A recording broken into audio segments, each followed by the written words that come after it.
Bruce Lee was challenging when Ed Parker, a Kenpo Grandmaster, felt he was smarter and then. Bruce Lee and the challenge of Ed Parker.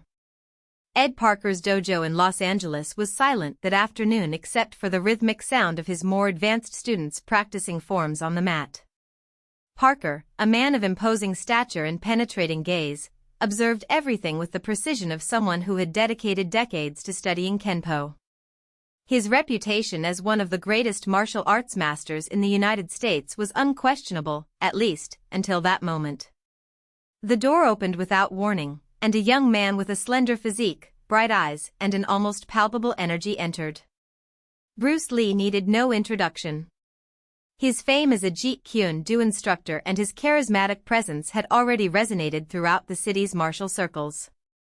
Parker felt the weight of challenge in the air before a word was even spoken. "Ed Parker?" Bruce asked, with a smile that didn't hide his confidence. "Yes. And you must be Bruce Lee." Parker crossed his arms, evaluating the young man with a mix of curiosity and skepticism. "I heard you have a different approach to martial arts." Bruce wasn't intimidated. Different, but not inferior. Kenpo is a respectable art, but it sticks too much to rigid forms.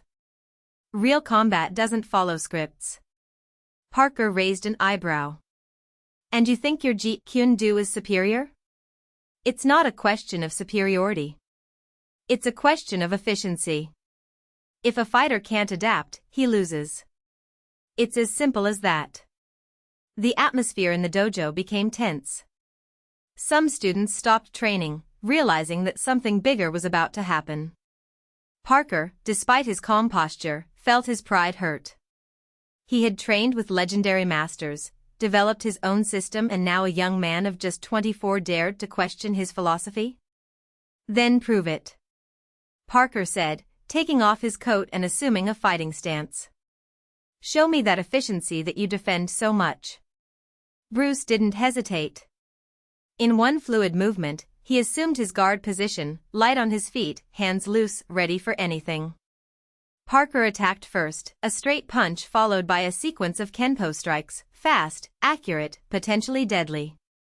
Bruce dodged with ease, dodging the attacks with economical, almost lazy movements, but which always left Parker one step behind. "You're fighting like you're in a kata," Bruce teased, as he blocked a roundhouse kick and counterattacked with a side kick that made Parker retreat. "Where is the adaptation? Where is the creativity?" Parker gritted his teeth. He wasn't a man who lost his composure easily, but Bruce was pushing him in a way few others had. He changed his strategy, using locks and projections, trying to take the fight to the ground, where his Kenpo had the advantage. Bruce, however, anticipated each movement, using his opponent's strength against himself, launching Parker with a hip toss that made him fall backwards onto the mat. The entire dojo held its breath. Parker stood up slowly, shaking the imaginary dust off his GI. He took a deep breath, sizing up the young man in front of him. It wasn't a defeat, not yet. But Bruce had proved his point. "You're fast," Parker admitted, without rancor. "And smart. But Kenpo isn't just about strength or speed. It's about discipline, about understanding the human body as a fighting machine. And I respect that," Bruce replied, relaxing his posture. "But a machine needs maintenance. What if the gears rust? What if the world changes and it can't keep up?" Parker was silent for a moment. Then, unexpectedly, he smiled. "Maybe I have something to learn from you after all."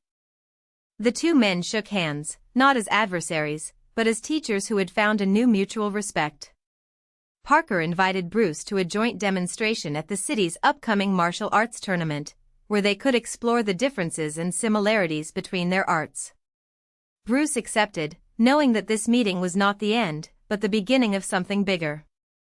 In the following years, while Bruce Lee revolutionized martial arts with his Jeet Kune Do and became a film legend, Ed Parker continued to evolve his Kenpo, incorporating elements of adaptability that had been challenged in that day. And somewhere between the lines of their philosophies, a new understanding was born: no matter the style, the true master was the one who never stopped learning. And so, the challenge that could have divided two giants ended up uniting them, not as rivals, but as pioneers who, each in their own way, changed the world of martial arts forever. The legacy of the meeting. The years following the tournament were marked by a silent but profound transformation in martial arts. Bruce Lee, with his tireless energy, took Jeet Kune Do beyond the mat, fusing philosophy and movement in an approach that challenged dogma. His films, such as Chinese Dragon and Enter the Dragon, were not just entertainment, they were visual manifestos of an ever-evolving art. Meanwhile, the more discreet but equally visionary Ed Parker was refining Kenpo, teaching generations of students that rigidity was the enemy of effectiveness. In his academies, the watchword was adapting, whether to the opponent, the terrain, or one's own body.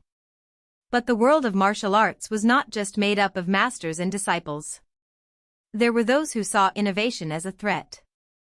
A group of traditionalists, led by Tai Chi Chuan master Sifu Liang, began publicly attacking Jeet Kune Do and Kenpo, calling them soulless arts, street techniques in disguise.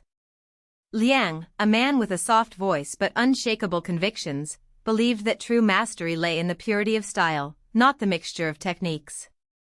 He challenged Bruce and Ed to a public debate, certain that he could expose the weaknesses of their approaches.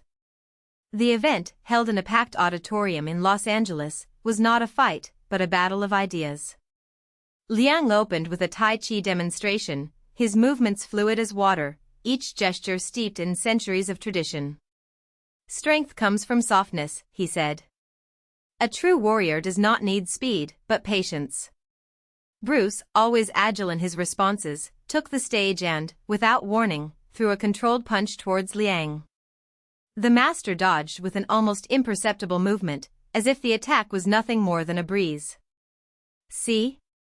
Liang said, smiling. "Technique is the essence.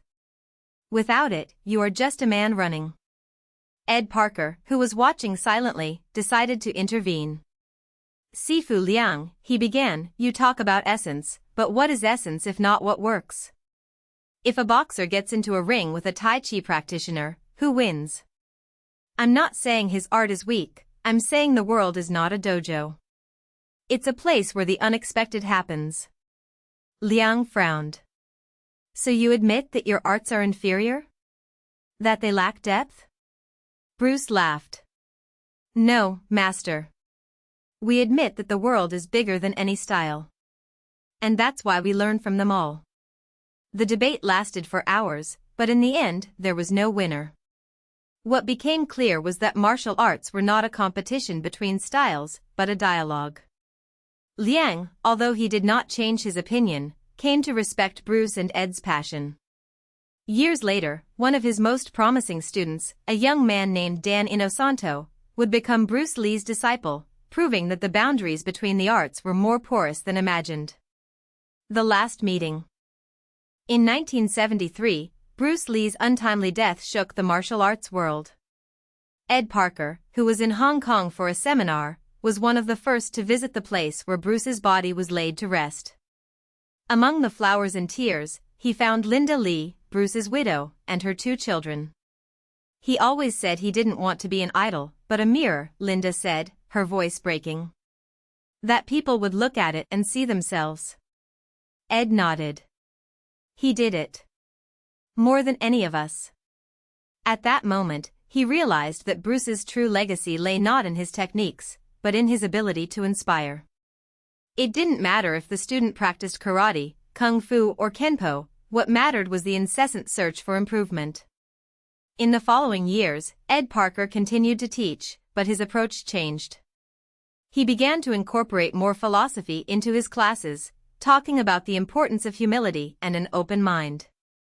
In 1990, during a seminar in Utah, he suffered a massive heart attack. His shocked students tried to revive him, but it was too late.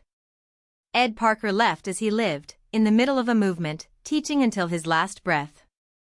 The inheritance. Today, Jeet Kune Do and American Kenpo are practiced all over the world, each with its own schools, masters and interpretations. But what few know is that, somewhere between the lines of their stories, there is an invisible thread that connects them.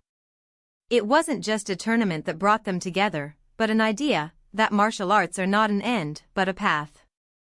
And perhaps that's why, when a Kenpo student comes across a Jeet Kune Do practitioner in a tournament, they don't see each other as rivals.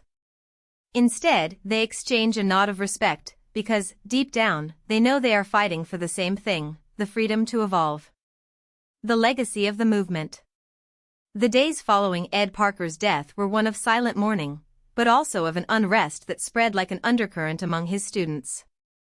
Some, like young James Lee, a Kenpo prodigy who had been shaped by the master's hands, felt the weight of responsibility fall on their shoulders. Others, like Linda Lee, Bruce's widow and one of the few women to master Jeet Kune Do at a high level, saw Parker's departure as a call to honor what he had started. But not everyone shared this vision. In the martial arts underworld, where inflated egos and rigid traditions still dictated the rules, the idea that two disciplines could coexist, or worse, complement each other, was considered heresy. Master Wong, an old sensei of traditional kung fu, saw Jeet Kune Do and American Kenpo as nothing more than Western fads, an affront to the purity of ancestral arts. He wasn't the only one. In dojos and academies around the world, murmurs of distrust grew. If Parker and Lee had shown that dialogue was possible, other masters saw it as a threat to their authority.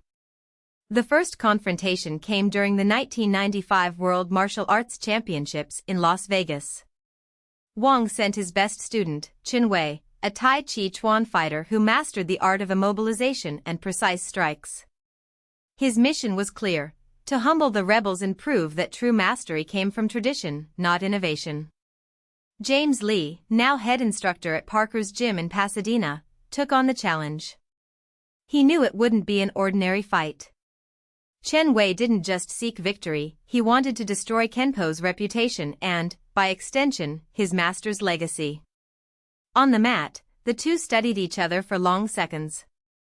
James, with his fluid and adaptable stance, moved like water, while Chen, as still as a mountain, waited for the right moment to attack. The first blow came from Chen, the famous silk hand, a punch disguised as a caress that, if it connected, would break James' rhythm. But Parker's student had already anticipated it. He avoided it with a spin, counterattacking with a sequence of low kicks and elbows that forced Chen to retreat. The audience exploded. Wong, in the stands, clenched his fists. The fight dragged on for 5 exhausting rounds. Chen used his knowledge of pressure points, trying to immobilize James with painful locks. James, in turn, mixed Kenpo techniques, such as destroying circles, with Jeet Kune Do moves he had learned from Linda Lee in secret sessions. When the final bell sounded, the judges declared it a draw. But the message was given: Parker's path was not weak. Wong did not accept defeat. Behind the scenes, he spread rumors that James had cheated, using forbidden techniques. The controversy spread, dividing the martial community. Some masters, like Brazilian Carlos Machado, a jiu-jitsu specialist who had trained with the Gracies, saw the situation as an opportunity. He proposed an inter-style fighting tournament, where representatives of different arts would face each other without strict rules, just mutual respect. The event, called the Dragon Challenge, was held in an abandoned warehouse in Sao Paulo, far from the spotlight of traditional federations. Wong sent Chen out again, this time with the order to win at any cost. James, in turn, invited Linda Lee to be his training partner and advisor. She accepted, but with one condition: don't fight for Kenpo. Fight for what Ed believed in. Tournament night was chaotic. Muay Thai, Capoeira, Aikido, and even Krav Maga fighters faced each other in a display of adaptability and creativity. Chen, however, was not interested in sport. In the third round of his fight against James, he used an illegal strike, a kidney punch with knuckles reinforced by hidden metal rings. James fell, panting, blood staining his kimono. The audience was silent. Wong smiled, satisfied. But then something unexpected happened. Linda Lee entered the mat. Not to fight, but to talk. "You're missing the point," she said, her voice calm but firm. Ed Parker didn't create Kenpo to win tournaments. Bruce Lee didn't develop Jeet Kune Do to be the strongest. They wanted us to understand one simple thing: martial arts isn't about dominating others. It's about dominating yourself. Chen laughed. Nice words. But in the real world, only the strong survive. James, still on the ground, coughed. Then prove yourself strong. Teach me something. The request took Chen by surprise. Wang Wu, furious, tried to intervene, but organizers restrained him. For a moment, the hall was suspended. Then, slowly, Chen approached James and extended his hand. He didn't teach a technique. Instead, he showed how to breathe. The end of the beginning. In the following years, the Dragon Challenge became an annual event, no longer in hidden warehouses, but in packed arenas, broadcast to millions. Wang never competed again, but his students began showing up, not to win, but to learn. Tai Chi Chuan and Kenpo, previously seen as opposites, began to be taught side by side in some academies. Jeet Kune Do, in turn, stopped being a style and became a philosophy, absorbed by MMA fighters, police officers, and even dancers. James Lee opened a school in Hong Kong where children from all backgrounds trained together. Linda Lee wrote a book, The Invisible Path, which has become required reading in dojos around the world. And on a wall in the Pasadena gym where it all began, a simple sign was hung. To Ed Parker, who taught us that the only rule is no rules. The invisible thread that he and Bruce had woven never broke again. And perhaps, somewhere, the two are laughing as they watch their students exchange nods of respect, not as rivals, but as heirs of the same idea. The freedom to evolve. The legacy in motion. Years later, the sign in Pasadena was weathered, but the words still echoed in the gym's hallways. Among the students who trained there was a young woman named Mei Lin, daughter of a Chinese immigrant and an American of Irish descent. She had arrived at the academy at the age of 12, shy and shrunken, after being bullied at school for her appearance and accent. Her father, a former student of James Lee, had taken her there in the hope that she would find strength. Mei didn't know it, but her training would be the next link in the invisible chain. At first, she struggled with her own limitations. Jeet Kune Do was not a style that could be mastered, it was a question that could be answered with the body. Ed Parker, in his later years, used to say that the perfect fighter does not exist, but the evolving fighter does. Mei took a while to understand this. Her first instructor, a former police officer named Marcus, made her repeat movements until they stopped being techniques and became instinct. "You're not learning to fight," he said. "You're learning to be." But the real test came when she turned 18. An international hybrid martial arts competition was organized in Hong Kong, and Mei was invited to represent the academy. His father hesitated, he knew what it meant to step on that soil. Hong Kong still bore the scars of the conflicts that had shaped Bruce Lee and Ed Parker, and old rivalries between traditional styles and modern approaches still simmered in the shadows. But Mei insisted. She wanted to prove something, not to others, but to herself. On the day of the fight, his opponent was a Wing Chun master, a middle-aged man named Lau, who saw Jeet Kune Do as an affront to tradition. He did not attack in anger, but with calculated precision, as if each blow was a lesson. Mei backed away for the first few minutes, caught between Lau's rigid technique and her own insecurity. It was then that she heard, in the back of her mind, Bruce's voice, "Don't think. Feel." She stopped trying to anticipate the movements. Instead, he let his body react. A low kick deflected a block, a feint opened space for a punch that hit Lau's chin. It wasn't a clean victory, she also took some hard blows, but when the referee raised her arm, something changed. Lau, panting, bowed his head in respect. It was not a surrender, but an acknowledgement. That night, in a bar near the port, Mei found James Lee sitting alone at a table. He didn't say anything. He just pushed a glass of tea towards her and pointed to the window, where the lights of Hong Kong reflected in the water. "Bruce used to say water has no shape, but it shapes stone," he murmured. You didn't win today. You became. The last meeting. 20 years later, Mei Lin was one of the top trainers at the gym in Pasadena. Her father had passed away, but her mother still sewed the students' uniforms, as she had done when Mei was a child. Ed Parker's plaque had been restored, and now a new generation of fighters, some with black belts in traditional styles, others with MMA tattoos, gathered there. It was one autumn afternoon that a man entered the gym. He wore a gray suit, but his movements were light, almost feline. No one recognized him right away, but when he approached Mei, she felt the weight of the past. "You're Mr. Wong's daughter, aren't you?" he asked. His voice was soft, but carried the authority of someone who had once commanded armies. Mei nodded. "And you are Lao's son?" The man smiled, a smile that didn't reach his eyes. "Yes. My name is Daniel. My father sent me here to challenge you." There was silence. The closest students stopped training. Mei looked at the plaque on the wall, then at Daniel. "Your father and I fought once. He lost, but he learned.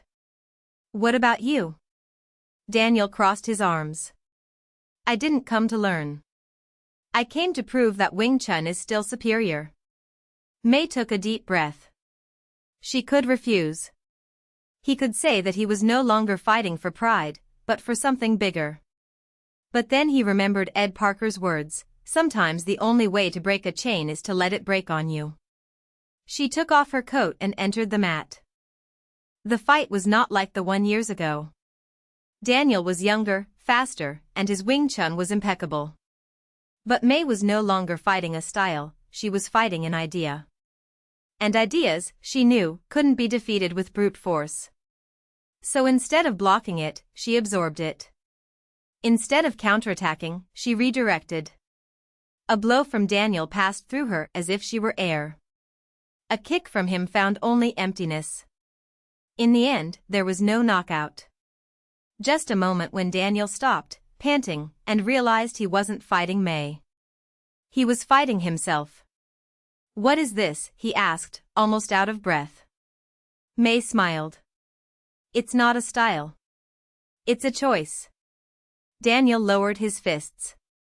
There were no words of surrender, but something in his eyes changed. He bowed his head, as his father had done years before, and left the gym without looking back. The thread that never breaks. Years later, when Mei already had gray hair and a scar on her eyebrow that her students loved to hear the story about, she received a letter. It was by Daniel Lau. Inside was a photo of a dojo in Hong Kong where children from different backgrounds trained together.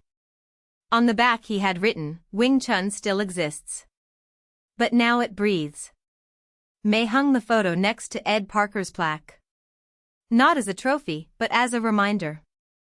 That night, as she closed the gym, she looked at the empty mat and smiled. Somewhere, Bruce and Ed were laughing.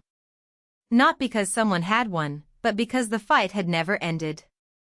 And it would never end.